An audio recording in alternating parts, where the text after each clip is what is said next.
गांव की मुश्किलों से आईपीएस बनने तक। संजय की प्रेरणादायक कहानी। संजय का जन्म बिहार के एक दूरस्थ गांव में हुआ था, जहां गरीबी और संसाधनों की कमी के कारण जीवन बहुत कठिन था। उनका परिवार, जो किसान था, दो वक्त की रोटी जुटाने के लिए संघर्ष कर रहा था। गांव में कोई उचित स्कूल नहीं था, इसलिए उन्हें रोज 10 किलोमीटर पैदल चलकर स्कूल जाना पड़ता था। कई बार उन्हें मिट्टी के तेल के दिए की मंद रोशनी में पढ़ाई करनी पड़ती थी, क्योंकि उनके घर में बिजली भी नहीं थी। शुरुआती संघर्ष।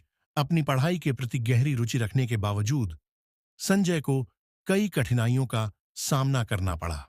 आर्थिक तंगी।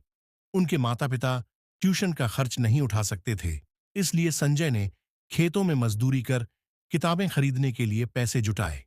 मार्गदर्शन की कमी। गांव में कोई कोचिंग सेंटर नहीं था और न ही कोई गाइड करने वाला। सामाजिक दबाव। गांव के कई लोगों ने उन्हें हतोत्साहित किया और कहा, सरकारी नौकरियां सिर्फ अमीरों के लिए होती हैं। Turning point. जिंदगी का बदलाव। एक दिन एक आईपीएस अधिकारी उनके गांव में आए। उन्होंने जिस तरह इज्जत और सम्मान पाया, उसे देखकर संजय के अंदर भी एक आग जल उठी। उन्होंने ठान लिया कि वे भी देश की सेवा करेंगे और अपने लोगों की तकदीर बदलेंगे। संजय ने संकल्प लिया और उधार ली गई किताबों से खुद पढ़ाई शुरू कर दी। वे रोज सुबह 4 बजे उठते, अपने माता पिता के साथ खेतों में काम करते और फिर दिन भर यूपीएससी परीक्षा की तैयारी में जुट जाते।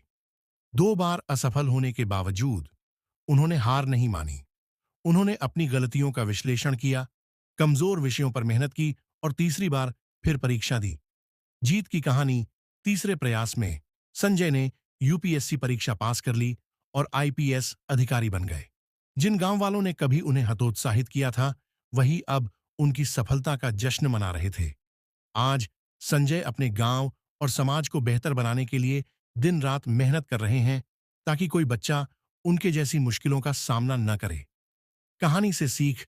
असफलता सिर्फ सफलता की सीढ़ी होती है। मेहनत और दृढ़ निश्चय से हर बाधा को पार किया जा सकता है। कोई भी सपना बड़ा नहीं होता और कोई भी पृष्ठभूमि छोटी नहीं होती। संजय की कहानी हमें यह सिखाती है कि यदि आपके अंदर जज्बा और इच्छा शक्ति है, तो आपको सफलता से कोई रोक नहीं सकता।